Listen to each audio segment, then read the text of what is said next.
Allir þættir samstæðuverinnar eru á YouTube.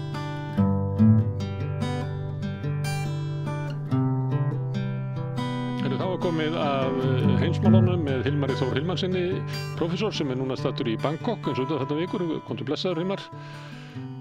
Sælvöldur. Þú ert á eiginlega réttu staði í heiminum.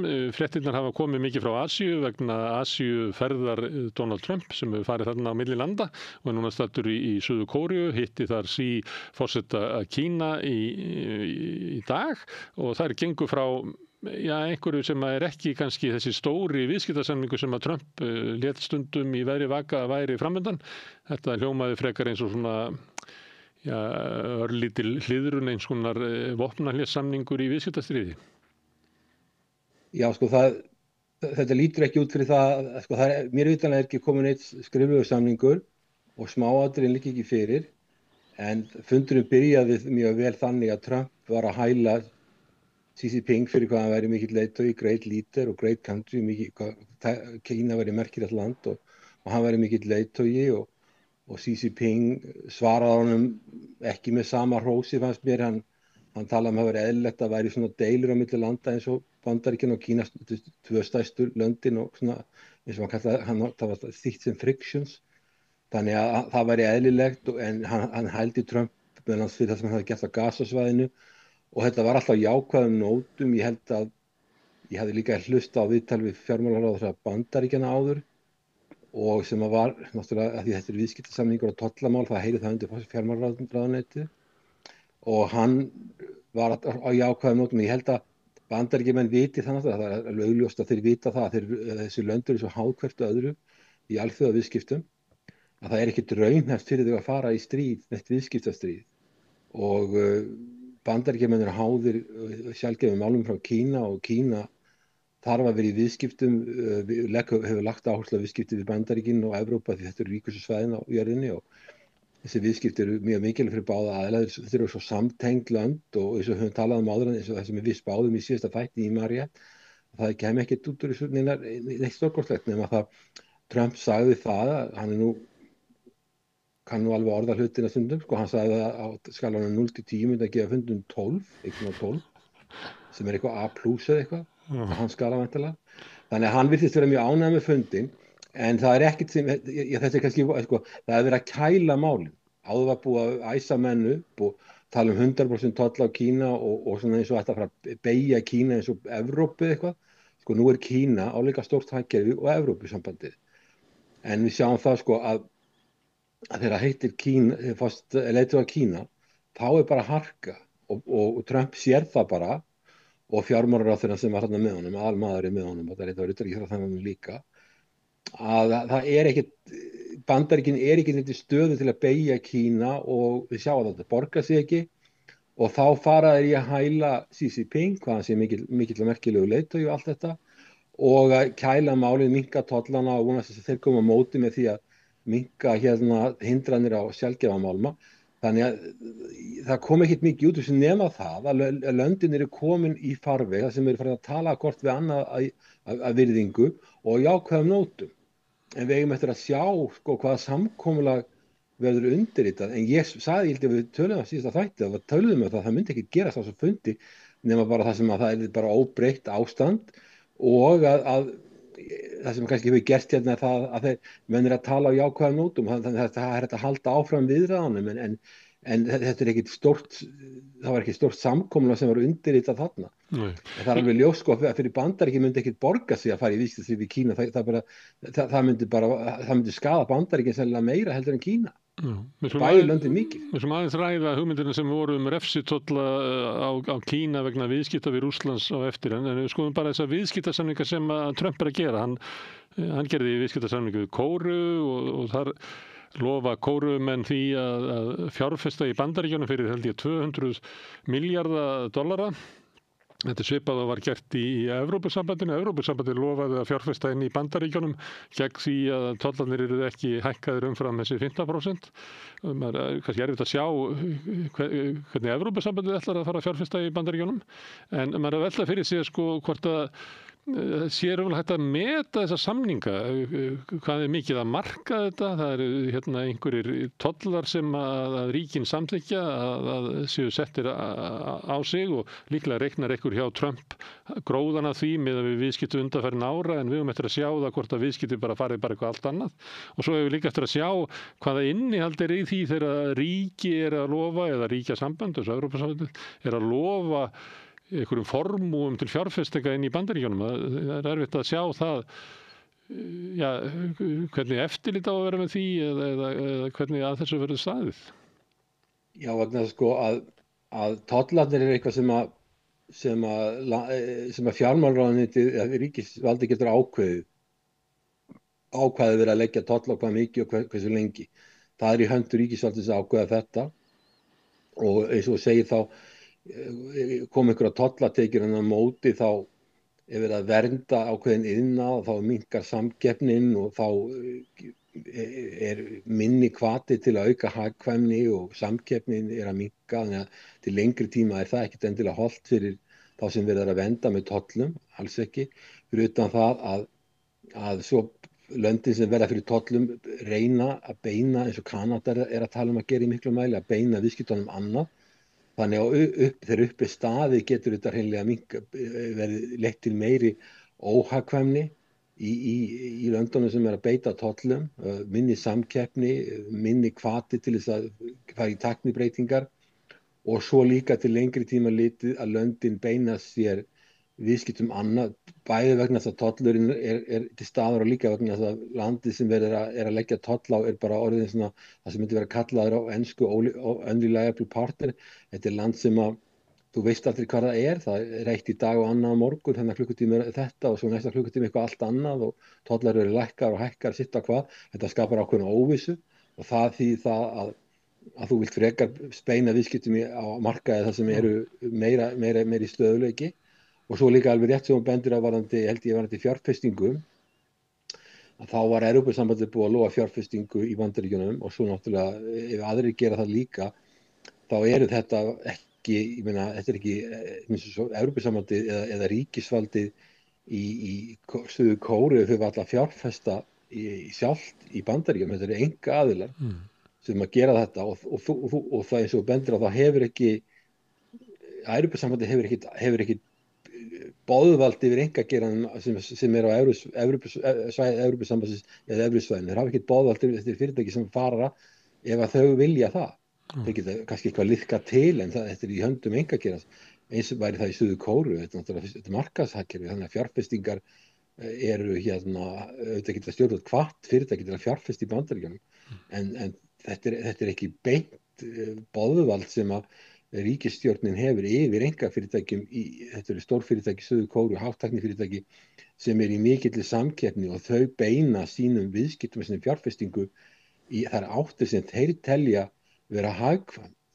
Og þannig að það er ekki bara dæmi, ég er í Tælandi, Austur-Asíu, Suðaustur-Asíu. Mér sagt að Bandaríkin hafi fjárfest meira í Suðaustur-Asíu sem 700 milljónir manna, 10 lönd. Heldur en það var gert í Kína, Japan, Suður Kóreu og Indland til sama. Bandarísk fyrirtæki beina sínum viðskiptum hingað og það ýmsum ástæðum, til dæmis eins og deilur við Kína sem hafa verið eins og veist að fyrir þennan fundum mikla deilur. Þá fara einkafyrirtækin þau eru áhættufæli, þau bara færa sig til á svæði sem minni áhætta og þá eru Suðaustur-Asíuríkin, þau eru minni og það auðveldara að eiga við þau. Og ef þú bandarískt fyrirtæki í Kína og þú vilt óttast deilur milli Bandaríkjanna og Kína sem oft, núna þetta alltaf positív við notum í bili eins og blossar upp deilur að þá reyna fyrirtækin að færa sig til og þá til dæmis Víetnam mjög álitlegu kostur, svipað vinnuafl, þetta eru lönd sem eru mjög tengd, ódýrara og Víetnam er í mjög góðum samskiptum við Bandaríkin þannig að þetta allt ákvarðanir sem einkaaðilar taka. Þeir fara inn á svæðið þar sem halda sér stöðugleiki, þessi pólitísku stöðugleiki og það náttúrulega miklu meiri líkur á því að Bandaríkin, ef það kom upp einhverja deilur að það sé hægt að sjatla málinu við minni ríkin heldur en stærri ríkin og eins og Kína sem geta harða deilur og svo við við Indland, en var þetta, þú nefndir þetta secondary tariffs, nefndir það ekki líka, ég held að það hafi ekki verið rætt varðandi secondary tariffs á Rússland vegna Kína vegna kaupa frá Rússlandi, ég held að það var einhver atriði sem voru bara ekki rætt þarna á þessum fundur, ég held að mér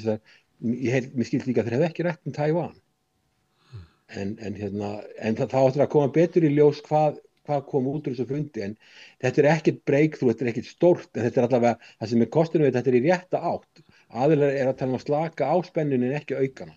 Já, þannig að þessar yfirlýsingar loforð fjárfestingar í Bandaríkjunum, það eru svona vilja yfirlýsingar og þá bara eftir að koma í ljós hvað úr þessu verður, það má vel vera að ástandið þróist þannig að fyrirtæki fjárfesti í Bandaríkjunum en þetta er ekki skuldbundið á neitt nátt. En að því að varst að nefna þarna hvort það væri hægt að treysta Bandaríkjunum í viðskiptum að þá var mjög gaman að fylgjast með fréttum frá Kanada sem að manni heyrist að þeir líti eiginlega á það sem bara hluta af svona öryggisstefnu sinni að þau verði að minnka viðskipti við Bandaríkina. Það sé bara allt og áhættusamt að vera með svona mörg egg í þeirri körfu. Þeir voru að fá á sig 10% auka toll út af að Trump leist ekki á auglýsingu sem að fylkisstjórnin í Ontario dreifði í sjónvarpi. Og þá gekk bara bylgja yfir í Kanada að svona eiginlega megi markmið okkar er að fara bara út allan heim og finna nýja viðskiptafélaga því að við getum ekki verið svona háðir svona miklum viðskiptum við Bandaríkin meðan að þau eru svona óútreiknanlegt land. Já, sko Kanada náttúrulega flestir íbúa Kanada búa bara á einhverju svona 50-100 kilometra ræmu við landamæri í Bandaríkjanna og raunverulega er þetta sama efnahagssvæði, gríðarleg viðskipti á milli og svo er líka náttúrulega gríðarleg viðskipti við Mexíkó og þetta er eiginlega sama framleiðslusvæði, þannig að lönd eru háð hvert öðru með íhluti og allavega, þannig að þetta er mjög óheppilegt og það allavega var þannig töluverðan tíma að það voru hvergi meiri viðskipti yfir landamæri í heiminum nema milli Bandaríkjanna og Kanada. En náttúrulega Kanada finnur fyrir því núna, það eru lestir að fara þarna sólarhringinn alveg stanslaust með vörur til og frá, þannig að þetta voru mikil viðskipti, en auðvitað núna stefna Kanada vegna óvissu að beina viðskiptum annað og þá er væntanlega evrópska efnahagssvæðið mjög mikilvægt því það er svona hátekjusvæði, þeir fara frekar inn á hátekjusvæði og þá verður nánara samband við Evrópusambandið en líka önnur ríki og eins og maður segja, hærri tollar og öll þessi óvissa, hún þýðir það að ríkisvaldi grípur til aðgerða til þess að reyna að beina viðskiptum eitthvað annað og gera viðskipta fríverslunarsamninga við önnur svæði og það er það sem að ég held að muni gerast í þessu tilviki og með Kanada, í tilviki Kanada er það alveg eðlilegt og Kanada er líka farið að efast varðandi vopnakaup og annað, ég held að ég að tala um að kaupa Gripen orðstóttur frá Svíþjóð, frekar en F-35 frá Bandaríkjunum, þannig að þessi óvissa hún veldur ákveðnu tjóni fyrir samskipti landana og það er alveg eðlilegt og eins með enga að fjárfesta og svo ferðamenn, svo stórkostlega fækka ferðamennum sem fara frá Kanada til Bandaríkjanna. Þetta hefur alls konar víðtæk áhrif, þannig að það getur víst að þá kom einhverja tollatekjur til Bandaríkjanna vegna tolla á endanum að þá batni staða ríkissjóðs eða viðskiptahalli minnki eitthvað á það er alveg óvíst. Það er annarkvort sölumaður í Kanada lagður á stað núna út allan heim að leita nýjum viðskiptatengslum. Þau bara fara út allt því að það er eiginlega stefna í öllum fyrirtækjum í Kanada sem að hafa stærðina og styrkin til þess að fara að leita öðrum mörkuðum til þess að tryggja sér eitthvað öryggi í framtíðinni vegna þess að það er ekki hægt að stóla á viðskipti við Bandaríkin. Já, þetta eru fyrirtæki sem vilja tryggja ákveðna framleiðslu getu og vilja nýta hana til fulls til þess að vera samkeppnishæf og ef þau eru komið með marka sem er mikil óvissa og þau get ekki haft við veit ekki hvað þau eru og var þetta langtíma fjárfestingar þá viltu vera í viðskiptum við markað þar sem er ákveðið öryggi, ákveðin stöðuleiki og því miður er það bara þannig að Bandaríkin þetta stærsta hagkerfi í heiminum mælt á núgildandi verðlagi í næsta stað og mælir á jafnvægisgengi auðvitað hefði maður viljað þetta land væri þannig að það væri ákveðin stöðuleiki og þetta væri svona leiðandi landi. Við erum að tala með land sem var bara algjörlega leiðandi í því sínu tíma að koma frjálsum viðskiptum í heiminum. og land sem var komið á stöðuleika og setti upp stofnanir sem héldu utanum eftir seinni heimsstyrjöldina utanum allt kerfið og þetta er land sem þetta eru stofnunina sem heitir alþjóða viðskiptastofnun sem núna er bara ónýt stofnun.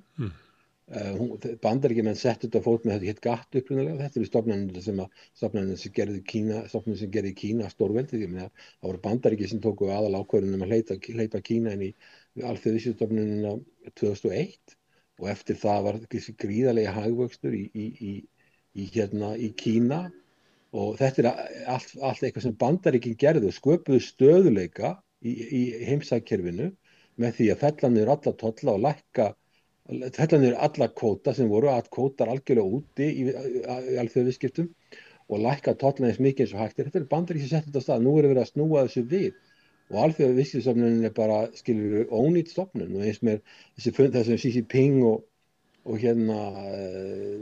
Trump hittust í Suður Kóreu á APEC-fundinum. APEC-fundur er líka samtök sem stuðla að fríverslun og fjárfestingu og fjárfestingaflæði og slíkum hlutum og fríverslunarsamningar milli APEC-landana og í APEC-landunum eru Rússland þar, Kína þar, Bandaríkin þar, Kanada þar og mörg lönd í Suður-Ameríku líka og það eru flest ASEAN-löndin sem ég eru þar. Þetta er mjög mikilvæg stofnun en núna af því það komin upp stórveldasamkeppni þá er þessi stofnun líka nánast ónýtt, alveg svo GATT og náttúrulega Sameinuðu þjóðirnar með löngu ónýttar. Þannig að það sem maður sér þegar gerist þegar komið svo stórveldasamkeppni að þessar stofnanir sem hafa bæði stórveldin innanborðs að þær verða mjög illa úti. Og núna er bara Bandaríkin búin að snúa þessu algjörlega við og það auðvitað veldur það ruglingi í Austur-Asíu sem að hefur fylgt þessum ráðum Bandaríkjanna alveg frá heimsstyrjöldinni og orðið þetta gríðarlega veldi. Hérna býr 55% af fólksfjöldi í heiminum og þetta eru hagkerfi sem eru að vaxa langkraðast, langmestar nýjungar og eins og ég var að segja við áðan, bandarísk fyrirtæki fjárfesta gríðarlega mikið í ASEAN því þau sjá bara tækifæri og viðskipti og fjárfestingu og vissan stöðuleika en núna er einhvern veginn þetta farið á hvolf en Trump allavega á þessum fundi núna reyndi að mála myndina voðalega góða milli Kína og Bandaríkin. Ég veit ekki hvort það segir á morgun að sambandið sé ómögulegt, það kemur ekki á óvart en allavega við höfum ekki séð ennþá neitt, við þurfum að sjá hvað kemur á pappír í smáatriðum áður en eftir að segja mikið. Og kannski líka að sjá hvort að þið sé að ræða mál sem að við vitum að eru viðkvæm eins og Úkraína og stuðningur Kína við Rússland og Tævan. En það er eitt sem er ræddu á fundunum sem að voru sojabönur. Því að það sem að gerðist þegar að Trump kom og hóf svona viðskiptastríðið með auknum krafti, hann hafði náttúrulega hafið að einhver leyti í fyrra kjörtímabili sínu, að þá drógu Kínverjar úr kaupum á sojabönum frá Bandaríkjunum og keyptu það meðal annars miklu magni frá Argentínu. Og ég var að lesa viðtal við bónda í Bandaríkjunum sem ég veit ekki hvað á að kalla þessa menn bændur, þetta er náttúrulega stór iðnaður framleiðsla, svona monotónísk ræktun og gríðarlegu flæmi lands, stór fyrirtæki sem er að reka þetta. En hann sagði það var kosið Trump, en honum leist nú ekki lengur á kallinn. Og ástæðan var svo að hann hafði Milei, Argentínuforseti, hafði komið til Washington og fengið þar loforðum gríðarlega lán sem að Bandaríkjamenn veittu Argentínu til þess að halda uppi pesónum. Og þetta fannst honum vera illa leikið því að það var einmitt Argentínu með stefnu sinni gagnvart Kína. Þá hafði Trump raunverulega fælt viðskiptavini hans í Kína frá sér og þeir væru núna að kaupa sojabönir í Argentínu. Þetta er svona dæmi það hvernig þetta viðskiptastríð hefur svona áhrif á afstöðu manna inni í Bandaríkjunum. Já, það var viðtal við fjármálaráðherra Bandaríkjanna núna nýlega, réttur í fundin og hann sagðist vera sojaböna bóndi. En menn segjast nú það sé nú ekki, hann hafi legið land undir það sem eru framleiddar sojabönir, en þetta er allavega stór viðskipti. Kína var ekki að kaupa meir en helminginn af öllum sojabönum frá Bandaríkjanum, meir en helminginn því sem þeir framleiða, sá ég ekki þar.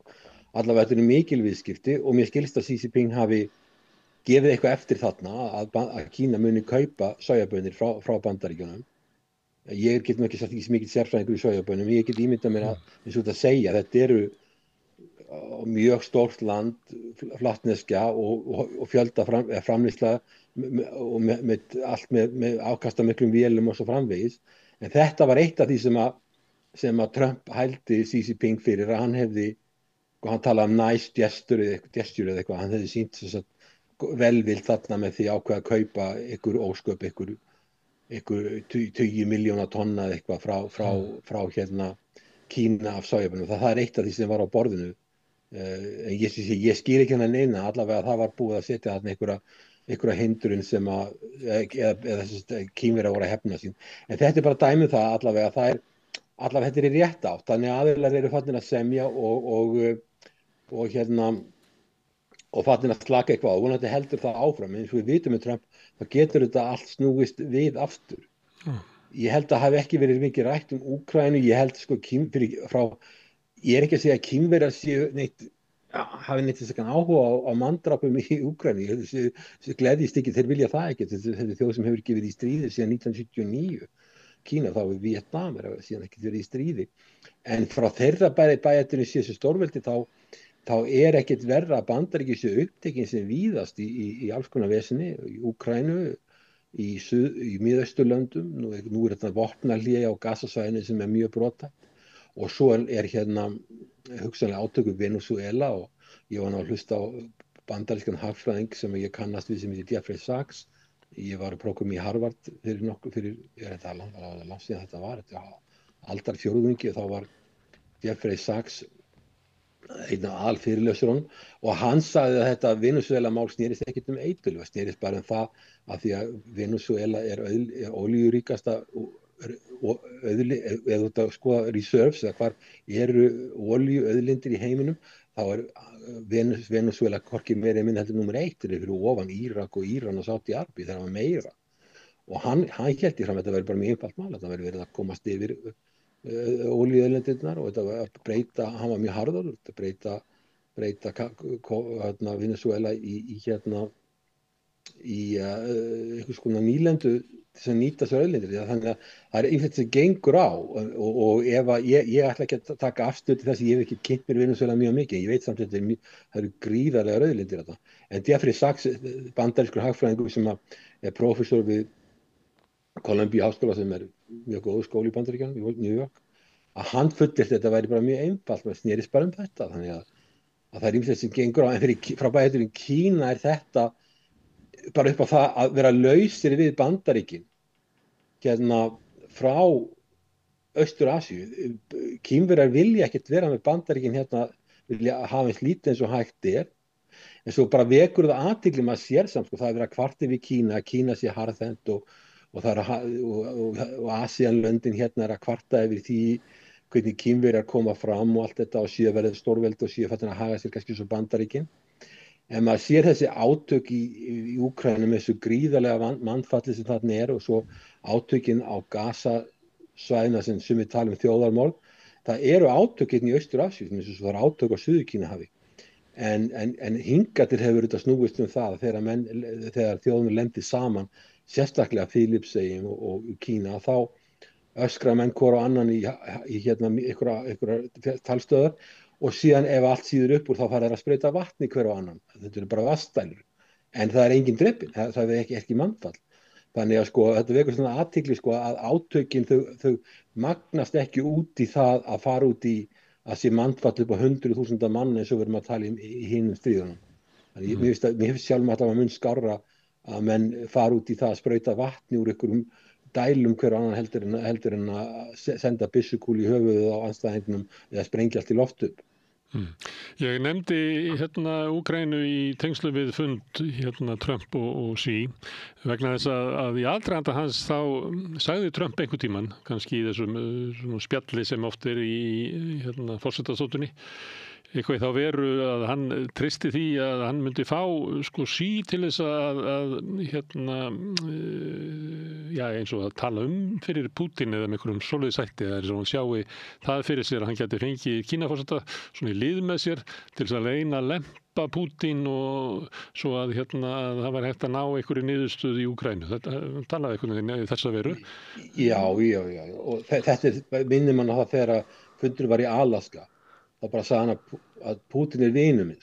Hann vill örugglega gera þetta fyrir mig. Það var held ég náðist á mikrofon, hann talaði, það sagði fyrir Macron eða eitthvað, Pútín vinur minn, hann bara gerir þetta fyrir mig. Og núna kemur hann með eitthvað svipað með Xi Jinping. Xi Jinping vinur minn og hann bara hringir í Trump, Pútín og segir hann hættu þessu bara hættu. Þetta, að því Trump, hann virðist halda það, eða trúa því, sem sennilega í fasteignarviðskiptum, að ef þú ert með átt góða vini, þá getur þú fengið á til að gera alls konar greiða. Og Witkoff og vinina sem hefur verið að fara fljúgandi til Rússlands og til Miðausturlanda, slíkir aðilar sem hefur haft í kringu sig hafa örugglega liðkað til fyrir honum og gert honum alls konar greiða og hann gert þeim greiða á móti.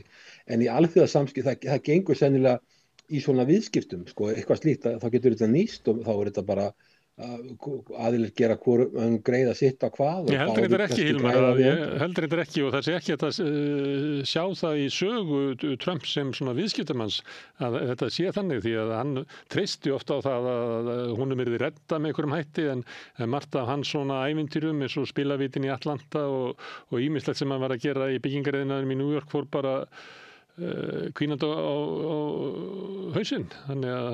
Já, hann alltaf grætt á sum og tapað á öðru, en ég meina í alþjóðasamskiptum skipta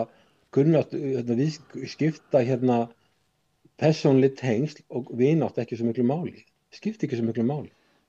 Ég geti frekar ímynda mér í til dæmis bara í Asíu, þá eitthvað sem heitir Guangxi. Guangxi hefur heilt talað það. Það eru svona tengsli milli manna, traust sem myndast á milli manna í viðskiptum og þeir gera hvor öðrum greiða, sitt á hvað og hjálpast að. Sem myndi þetta vera í spilling. Þetta getur líka verið opinberir aðilar sem komast í þessu líka. Það menn standa saman og ef að þú gerir þessum greiða þá reikna með að komi greiði á móti. Þetta þekkt fyrir bara í Asíu. Þetta Guangxi, mjög þekkt fyrir bara í alþjóðaviðskiptum og þeir eru verulega óvinnilegt. En í alþjóðasamskiptum þá er þetta ekki eitthvað sem ég held að virki og þú sér mér svo Pútín, hann bara með ákveðnar kröfur varðandi hvað hann vill ákveðin svæði í Úkraínu, Úkraína fær ekki í NATO, Úkraína verður hlutlaus, hann vill að Úkraína hafi mjög takmarkaðan her, eða allavega ekki offensive capability. Það er aldrei farið í að ræða, þetta er ekki rætt. Evrópa segir bara að þetta séu maximalist kröfur, þetta séu kröfur sem eru síðan raunverulega jafngildi algjör uppgjöf Úkraínu, segja þeir, og þá er eitt að semja. Þannig að það sé mögulegt fyrir Xi Jinping að segja við Pútín bara hættu núna, Hann er búinn að missa, ég veit ekki hvað marga hermenn, það veit það enginn örugglega, hann er ekki sem veit það sjálfur. Það er gríðarlegt eignatjón í Rússlandi og þannig að það verður ekki þannig, við vitum það og fyrir utan það þá hefur Xi Jinping enga hagsmuni af því að reyna að lempa Pútín til. Hann hefur hagsmuni af því að hafa til lengri tíma, eins lengi sem hann getur aðgang að auðlindum Rússlands, bæði málmum og sérstaklega gasi og olíu og öllu sem hann getur fengið. Hann er með langstærsta iðnveldi í heiminum og þetta er endalaus hít, það sem vantar hráefni og Rússland er hráefnaríkasta land í heiminum og af hverju ætti hann að fara að henda því í burtu fyrir eitthvað kunningsskap við Trump. Það er fjarstæðukennt. Hann þarf á þess að halda og þetta er eina ástæða fyrir því að við erum ekki með neitt hagvöxt. Ég meina menn er að tala um að Kína sé að hrynja, sé alltaf að vera ónýtt þarna. Það er 5% hagvöxtur. Ég meina auðvitað var Kína með 10% hagvöxt og tímabili það sem hagkerfið tvöfaldast á 7 ára fresti og svo 7% hagvöxt á tímabili það sem hagkerfið tvöfaldast á 10 ára fresti. Nú er það 5%, tekur aðeins með eitthvað meir en 10 ára tvöfaldast. Þetta er ennþá mikill hagvöxtur og menn er að tala um að þetta sé allt ómögulegt 5% hagvöxtur. Hann þætti mjög mikill í Evrópa að tala um hagvöxt sem er kannski 1% í mestalagi, sennilega minna og Bandaríkin er með eitthvað meira hagvöxt en þetta. En þessi bara það sko, Kínverjar þurfa bara á þess að halda og þetta ykkur Indland, það segir bara stjórnvöld í Indlandi, sko, þeir eru ennþá þó þessu jafnfjölmenni í Kína, bara brota kínverska hagkerfinu, það var miklu lægri tekjur á mann og þeir segja bara við höfum ekki efni á því að kaupa dýrar olíu en þetta, við erum bara hann að tala um að stór hluti þjóðarinnar fari bara niður fyrir fátæktamörk ef við förum að kaupa olíu eða gas eða eitthvað á þeim verðum sem Evrópa hefur að kaupa eða Bandaríkin að selja á. Þannig þeir verða að gera þetta, bara þjóðar nauðsyn. Þannig að ég get ekki séð að sko Trump hefur engin spil á hendi til þess að held ég að stoppa þessi viðskipti af. Ég bara sé það ekki. Þannig að þú ert að tala vinskap í alþjóðapólitík og þá talar eins og realisti segir þetta sé allt bara hagsmunir og öryggishagsmunir er alltaf efstir í þeirra ríkisstjórnir meta sína hagsmuni. Ég vil ekki að við haldum okkur við raunveruleikann af það. Jú, en en að þú segir þetta, tala svona vinskapa, því það er ríkjandi hugmynd í íslensku utanríkisstefnu að þessu við vinaþjóðir og það er mikið talað vinskap í svona tengslum okkar kannski að því við erum svona lítil og kannski getum ekki mikið ein og sér, að þá yfirleitt alltaf verið að tala að við að rækta tengsl okkar við vinaþjóðir og svona vinskap. Heldur að þetta sé einhver leyti óráð hjá Íslendingum að vera alltaf að horfa til svona mynd vinskapar? Já, sko, við höfum gjarnan litið til Norðurlandana sem okkar vinaþjóðir, en við höfum alveg séð það þegar það kom upp stór mál, þar sem að okkar hagsmunir eru mikli, tökum því eins og landhelgisdeiluna. Hvar voru Norðurlöndin þegar við vorum að færa út land, við tók 74 ár að færa út landhelginu frá 1901 til 1975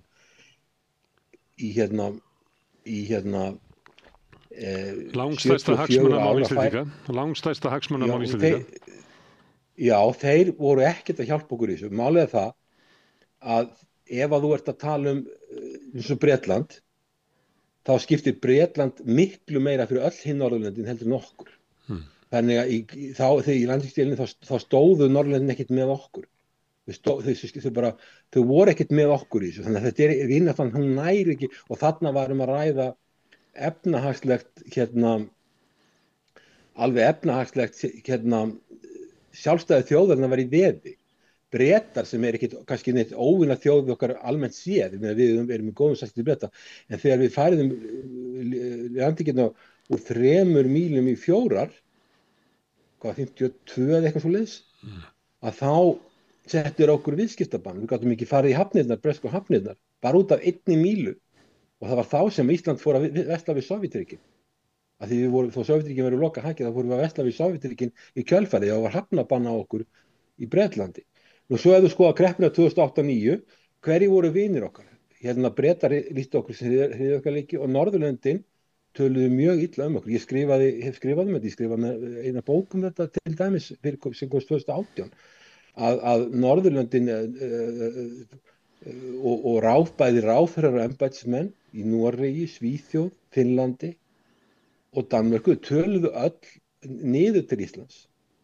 Að við værum svona óreiðumenn og við erum að taka ábyrgð á okkar málum sjálf og þau voru öll frekar andsnúin okkur. Auðvitað lánuðu okkur einhverja peninga en það var ekki gert fyrir en Alþjóðagjaldeyrissjóðurinn var búinn að gera samning. Fyrst semjiði Alþjóðagjaldeyrissjóðinn og svo fáið ykkur aura. Færeyingar lánuðu okkur peninga, þeir voru vinir okkar, að þeir lánuðu okkur peninga án nokkur að skýra það. Og það sama gerðu Pólverjar.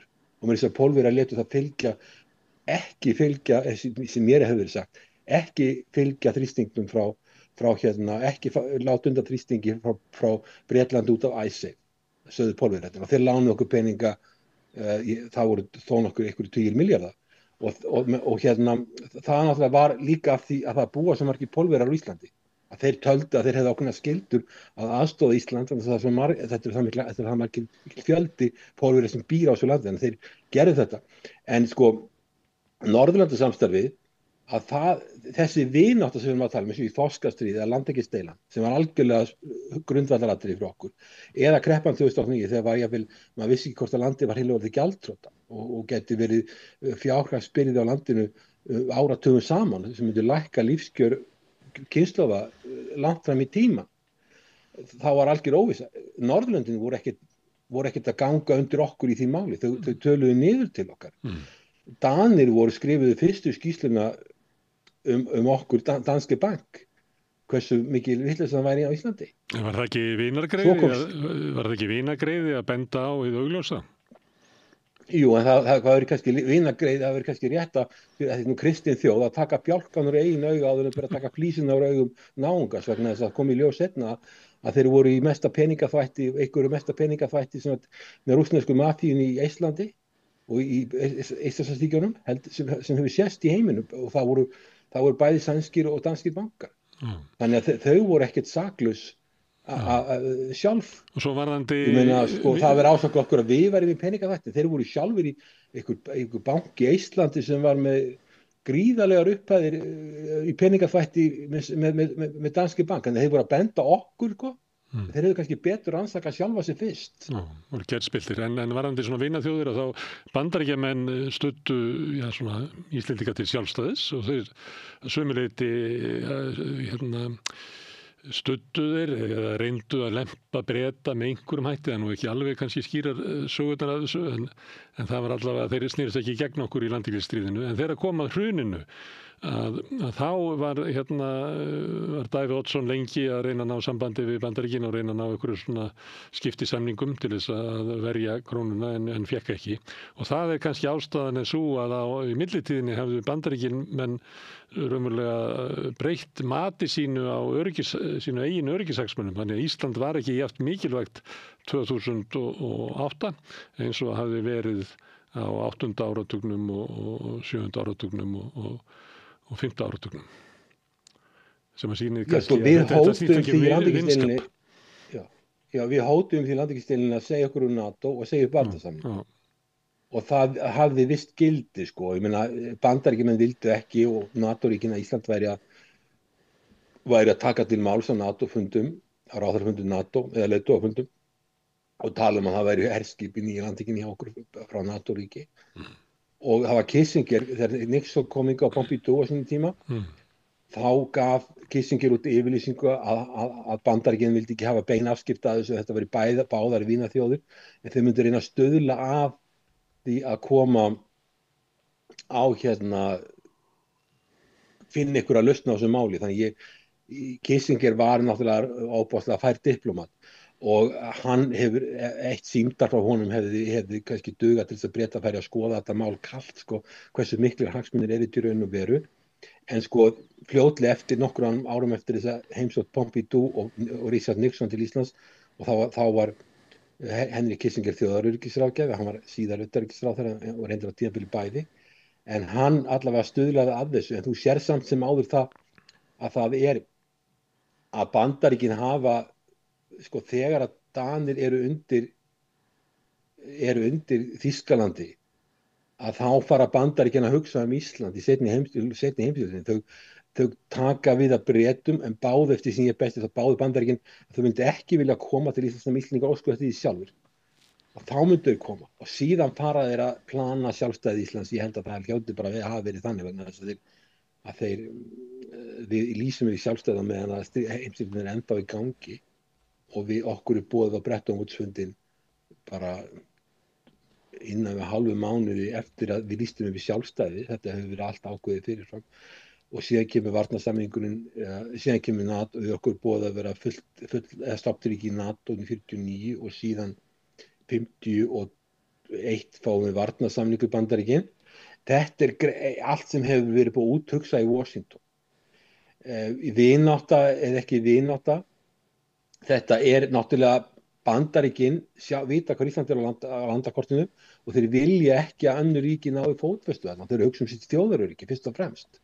Hins vegar hefur okkur gengið sæmilega að vinna með Bandaríkjum, en það er alveg ljóst, eins og þú nefna í kreppinu 2008-2009, að þegar að við, sko, herinn fer frá Íslandi 2006 eða ekki, og þá hefur við minna vægi og Bandaríkin hugsa svo við þurfum að nota þessi vopn annar staðar og þetta mannafla annar staðar. Þá er Afganistastríðið í gangi sem lengsta stríð sem Bandaríkin hafa tekið staðið í frá 2001 til 2021, dýrast og lengsta stríð sem Bandaríkin tekið þátt í, og þeir nota þetta annar staðar og þeir vildu ekki hafa þessi vopn hér á landi.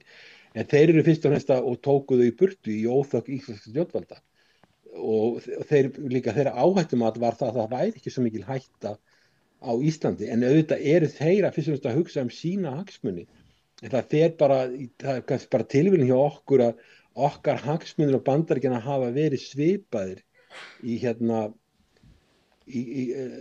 gegnum árin, en þetta var fyrir óþökk, en svo varandi það að Bandaríkinn, það er alveg rétt sem hún nefnir, að Davíð Oddsson, þá seðlabankastjóri, hann var mjög ötull í því þegar að fyrir hrunið að reyna að bjarga kerfinu, fyrir auðvitað ef þú skipstjóri á skipi, en hann var seðlabankastjóri, þá reynir að bjarga skipinu, það er bara viðbrögð sem maður getur búist við. Það vinnum við það. Og hann var í sambandi við Seðlabanka Bandaríkjanna og Seðlabanka Evrópu, Seðlabanka Bretlands eða Bank of England og norrænu bankana og alla þessar bankar til þess að auka gjaldeyrisforða.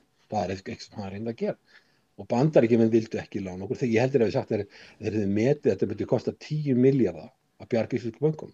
Nú, ok, svo getur við spurt, vinir okkar eða ekki vinir okkar. Ég veit ekki hvað þeir voru að hugsa. Hugsaðu þessu svo, ok, við viljum ekki henda 10 milljarðum í þetta, því að þetta er ekki nógu góð vinir okkar, eða nógu merkilegi vinir þess að við hendið á 10 milljarða. Eða hafa svo heyrið það með við stöðuna, þá er best að þetta fari á hliðina. Að bjarga þessum bönkum er ekkit endilega víst mikill vinagreiði.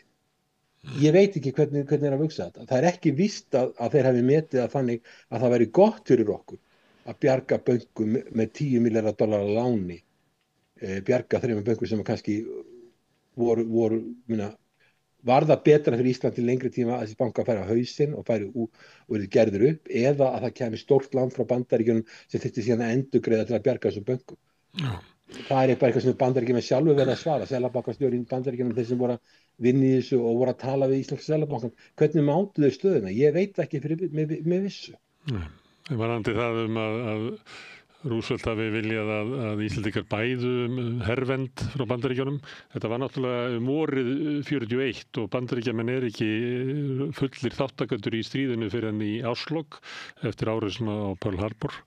Þannig að á þessum tíma þá gat ekki bandaríski herinn eiginlega tekið þátt í hernámi, heldur varð að stillis upp þannig eins og Íslendingar verið að biðja hervernd, en Bandaríkjamenn þurftu að hafa Ísland til þess að geta staðið í hergagnaflutningum til Múrmansk, það sem þeir voru að styðja Rauða herinn til þess að berjast við Þjóðverja á meginlandinu. Já, þannig tekur eftir því að þarna eru Sovétríkin og þar með Rússland og Bandaríkin bandamenn. Já. Og það er stundum sagt að Rússland, það verður aldrei hægt að treysta Rússlandi, aldrei hægt að koma á neinum eðlilegum samskipti við Rússland, en þarna þessum tíma þá voru Rússar og þá náttúrulega Sovétríkin, þar í því voru Úkraínumenn, allir þessu löndi, voru helstu bandamenn Bandaríkjanna. En ég meina, ég býst við því að þeir í Washington, það voru ákveðnir arkitektar sem voru í Bandaríkjunum á þessum tíma, ég get kallað á það, sem voru að búa til Bretton Woods-stofnanirnar, leggja drög að GATT sem varð að alþjóðaviðskiptastofnuninni og voru að búa til NATO, voru að hugsa þetta allt, og Ísland hefur bara verið í þeim pakka. Og ég meina, þannig að auðvitað hafa Bandaríkjunum hugsa svo, ok, Ísland er núna land sem að raunverulega er nýlenda Danmörkur undir Þýskalandi og nú er tækifærið að mynda sambönd við Ísland, lýsi við sjálfstæði, taka Ísland inn í alþjóðlega fjármálakerfið sem var gert á Bretton Woods-fundinum, hafa sendinefndan að koma þar inn og koma þau svo inn í NATO og gera svo varnarsamning. Þetta er allt planað í Washington. Og ég meina, ég býst við því að Íslands stjórnvöld hafi vitað þetta alveg, og svo líka vekur þetta athygli samskipti Íslands og Sovétríkjanna eftir að varnarsamningunni gerðu þegar það er sett hafnabannið á okkur, að við förum að versla við Sovétríkin. Þá voru Rússarnir og Sovétríkin, Úkraína var hluti Sovétríkjanna, þá voru þetta vinir okkar sem fóru að stunda viðskipti við okkur þegar við gátum ekki stunda viðskipti við Breta, og Bretland hafði alltaf verið mjög mikilvægur útflutningsmarkaður fyrir okkur. Þannig að þetta vinátta, ég veit það ekki, ég meina, Bandaríkin ekkert á Íslandi, því held ég endilega, auðvitað mörgum Bandaríkjumenn hlýtur okkur, það eru 500.000 manna eða meira í Bandaríkjunum sem að telja sig íslenskum uppruna. En Bandaríkin eru fyrst og fremst ekki að hugsa um vináttu, þeir fyrst og fremst að hugsa um sína þjóðaröryggishagsmuni, og þess vegna var það svo að fyrir hluta Donald Trump, þegar Donald Trump var forseti og við ætlum að fara að vinna með Kínverjum í Belt and Road og byggja jafnvel höfn á Austfjörðum, að við fengum það skilaboð að við skildum ekkert vera að hugsa þetta meiri þakku fyrir að gera ekki meitt í þessu. Þú sér að þetta bara verið að senda okkur skilaboð, þetta er give and take, þið hafið ákveðið, þið hafið þennan varnarsamning og NATO og við sjáum það að það sé ekki ykkur aðrir að abbast upp á okkur, Rússland eða Kína ykkur aðrir, en að þið getið ekki gert hvað sem reyndar held ég að Brussel myndi ekki hafa verið hrifið af því hvorki Evrópusambandið eða NATO, við verðum að gera þetta, né heldur aðrir Norðurlöndin vilja fá ykkur höfn og Kínverjar náttúrulega reiðir þetta var gert, en þeir vissi alveg hvað klukkan sló og þeir skömmuðu Bandaríkjamenn fyrir þetta, ekki okkur. En ég meina þetta eru bara hagsmunir. Já, ef þetta bara hagsmunir, Hilmar, og sömuleyti voru að tala það í upphafi að Xi Jinping og Trump eru að búa til eitthvað svona samkomulag sem að hagsmunir þeirra fari saman. Það ekki verið að fórna og mikið af eigin hagsmunum til þess að skaða andstæðinginn, heldur að vera að reyna að halda þannig að báðir hagsmunir beggja haldi. Og ef þannig við lifum í heimi þar sem að allt snýst hagsmunir viðkomandi ríkja, það ekki þá til lengri tíma hagsmunir okkar, kannski sérstaklega sem smáþjóðar, að vera raunverulega í vináttu eða svona eðlilegu vinnveittu sambandi við sem flestra í vonum að hagsmunirnir samtvinnist með einhverjum hætti og það valdi því að fólk gangi ekki of harkalega á okkar hagsmuni. Við eigum, mín skoðun svo vandi smáríki, þá þarftu eitthvað land sem við erum herlaust land, við höfum ekki her eða neitt slíkt. Þannig að við erum algjörlega berskjöldur. Við eigum ekki kosti að við tökum Tæland, þeir eru 70 milljónir manna, þeir hafa töluvert stóran öflugan her, þeir hafa töluvert öflugan her, þeir geta svona verið í swing-state, þeir geta verið í góðum samskipti við Bandaríkin og Kína og spila sitt á hvað, þeir eru alveg nægilega og sama gerir Víetnam, 100 milljónir manna, þetta eru lönd sem geta verið svona swing, og þeir geta flakkað á milli og spila stórveldunum saman. Við erum ekki þeirri stöðu, við erum svo lítil. Við náttúrulega erum klárlega búin að skipa okkur í hóp Vesturlanda og erum með formlega samningu Bandaríkin og svo náttúrulega NATO sem Bandaríkin hafa verið leitt. Þannig að við eigum að leggja áherslu á góð samskipti við öll stórveldi sem við getum. Og varandi meira þess að Rússland til lengri tíma litið, það er ekki hægt núna, en til lengri tíma litið eigum við að reyna að vera í sæmilegu samskiptum við Rússland og sem loka sendiráðinu, mjög misráðið að gera slíka hluti, þetta er engum að huga að gera þetta nema, það er mjög hættulegt fyrir smáríki að grípa til slíkra aðgerða, einliða og svo aðra þjóðir sem þetta ekki til hugar að gera þetta, svo Norðurlöndin, meira þess að Eystrasaltsríkin sem eru rosalega harðlínu ríki gagnvart Rússland, það er ekki hugar að gera þetta, þeir halda sinni starfsemi gangandi þó hún sé ekki stór. En við eigum að hafa eins góð samskipti við öll lönd eins og hættir. Hins vegar ef við göngum of langt, eins og til dæmis segjum svo við verðum að leyfa Kínverjum að reisa stóra höfn á Austfjörðum, þá ef að samstarf verður þannig að það fær að pirra stórveldið sem við erum í aðallandið sem við erum í samskipti við, sem Bandaríkin í okkur. Það eru Bandaríkin sem okkar aðalland varðandi öryggismál. Ef það fer að pirra þá þurfum við að fara að passa okkur. En við eigum samt að reyna að vera í samskiptum, eins góðum samskiptum við Kína eins og hættir og Rússland til lengri tíma. Í dag er þetta allt eins og þú veist, skelfilegt ástand og mjög erfitt að vera í yfir nokkru samskiptum að neinu viti. En eftir 20, 30, 40 ár þá verða stjórnarskipti í Rússlandi og fyrir löngu síðan og vonandi þróast hluti til betri vegar.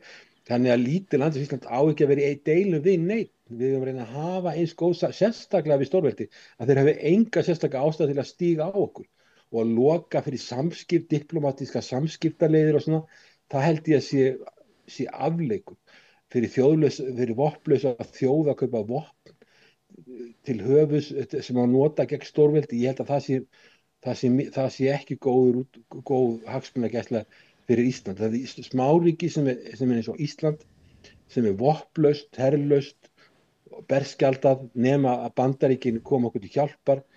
Við eigum að fara mjög, mjög varlega. En eins og ég segi með Kínverjana, þeir auðvitað reiddust þeir þegar þetta var gert, þannig að við getum ekki tekið þátt í þessu belt og braut með þeim, en þeir vita alveg hver ástæðan, þeir vita að það er ekki við sem að þeir vita að við erum í varnarbandalagi og við erum í NATO og það eru ákveðna reglur sem gilda og þetta er svona give and take og við getum ekkert gert hvað sem þeir vita þetta alveg, en við eigum samt eins og við gerum að vera og ég held að samskipti milli Íslands og Kína séu bara yfir höfuð mjög góð. Þannig að við eigum ekki að safna óvinum. Nei, alls ekki. Mér finnst það alls ekki og við eigum alls ekki og það er líka mjög slæmt að vera alltaf að nöldra út í Kína. Kína er í mikilli fjárfestingu í Afríku og alls konar hluti sem þeir eru að gera á Afríka. Náttúrulega ef Afríka eru gríðarlega fjölmenn, miklu fjölmennir en Evrópa og þetta munur náttúrulega aukast meira og meira og meira og þá verður meiri og meiri pressa á fólksflutninga frá Afríku til Evrópu og Kínverjar eru að byggja upp innviði og auka alls konar tækifæri í Afríku og Evrópa er að reyna að þóknast Bandaríkjunum vera alltaf með því að alltaf vera að röfla út af þessu sem Kínverjar eru að gera. Þetta náttúrulega þjónar ekki hagsmunum Evrópu. Það sem mér finnst Ísland, sko, ég held að við erum að vera vinir allra landa sem við getum, sérstaklega stórvelda og svo eigum við að varðandi samskipti við Kína og Evrópa sjálf og vandamál með Evrópu, hún er ekki að fylgja sínum eigin hagsmunum. Evrópa er svolítið, eins og Evrópusambandið er eins og útibú frá Washington sem að geri bara það sem að þar kemur án þess að hugsa sína hagsmuni sjálfstætt. Það er ákveðin vandi og það er eina ástæðan fyrir því að ég er ekkert voðalega spenntur fyrir að Ísland fari inn í Evrópusambandið. Mér finnst eins og Evrópusambandið sé ekki að hugsa hagsmuni Evrópu endilega. Þetta er meira svona einhver þjónkunarstarfsemi svona við Washington og Úkraínustríðið hefur gert Evrópu algjörlega berskjaldaða. Það þjónaði hagsmunum með Evrópu að semja frið og reyna að koma í veg fyrir þetta stríð. Hún fór allt aðra leið sem leiddi síðan til þess að Evrópu er orðið átakasvæði. Hagvöxturinn er eiginlega engin og það er mikil óvissa og engin leið til að leysa þetta og svo eru Bandaríkin þannig að í þessum átökum sem þau eru í dag með Trump sem að businessmaður sem vill leggja tolla og græða á öllu ástandinu að hann sparkar ekkert minna í bandamenn sína heldur en andstæðinga sína og Evrópa verður berskjölduð í því. Ég held að Evrópa, við vorum að tala um vini, sko, það þjónar ekki hagsmunum Evrópu að vera alltaf í deilum við Kína vegna þess að Washington er í deilum við Kína. Þannig að, og svo varðandi Rússland, þá náttúrulega verður Evrópa átta sig á því að Rússland er 145 milljónir manna og 150-110 búa í Evrópu og Rússland verður þarna, það er alveg sama hvað þú færir ekkert Rússland til og þú færir ekki Eystrasaltsríkin eða Finnland frá Rússlandi. Þannig að þessi hugmynd, sko, að það sé hægt að brjóta Rússland upp í einingar eða eyða Rússlandi, þetta er allt óraunhæft. Þess vegna finnst mér, sko, þegar maður er að horfa að það er engin arkitekt í Evrópu í dag, ekkert land sem er að búa til eitthvað kerfi sem við getum lifað við. Þannig að, sko, mér finnst að eins og Evrópusambandið það hagast eins og smáríki, það er ekki að hugsa sína hagsmuni, það er ekki að vinna út frá einhverju sem að þjónar hagsmuni með Evrópu til lengri tíma og við verðum bara að búa við það, við erum með þetta ekki aðrar Evrópusambandið, en við eigum sem smáríki að rækta samskipti við alla og við höfum gert af Evrópusambandið og þess vegna erum við aðgang að sameiginlegum markaði án þess að vera aðilar að Evrópusambandinu. Þannig að við erum náttúrulega að leggja áherslu á góð samskipti við Evrópusambandið. Einhverju voru að nöldra út í það þegar ríkisstjórnin bauð Ursulu von der Leyen til Íslands á sínu tíma, það er ekki náttúrulega síðan þetta var. Ég er alveg á móti því, ég held að það hafi verið algjörlega nauðsynlegt að bjóða henni og reyna eiga góð samskipti við Evrópusambandið líka. Því það er ríkt svæði og við erum að selja 70% okkar vöruflutningi fer þarna inn og þetta er markaður sem er að borga háverð. Þannig að smáríki á ekki að standa í illdeilum við óþarfa illdeilum og þó að Evrópusambandið sé veikt pólitískt og öryggislega séð þá er Evrópusambandið samt stórt sem frá efnahagslegu sjónarmið. Herðu, við skulum kannski fara til Evrópu í næsta spjall okkar, en núna tókum við ferðina frá stórveldunum, Bandaríkjunum og Kína og endum á litla Íslandi og síðan fórstu það með okkur aðeins til Evrópu. Við skulum taka upp þann þráð í næstu viku. En takk fyrir í bili, Hilmar Þór í Bangkok. Takk hérlega fyrir. Takk. En við sitjum hérna áfram, við erum ennþá að ferðast heiminn að reyna að skilja hann. Næsti kafli eftir augnablik. Alþýðufélagið er eigandi samstöðvarinnar. Markmið félagsins er að auðga og bæta umræðu í samfélaginu. Allir geta gengið í Alþýðufélagið með því að skrá sig fyrir áskrift að samstöðinni. Samstöðin.is. Við lifum á tímum þegar þörfin fyrir opna og gagnrýna umræðu er brýnni en nokkru sinni fyrr. Ég heiti Ólína Kjerúlf Þorvarðardóttir og ég styð og vel samstöðina, sjálfstæðan og óháðan fjölmiðil.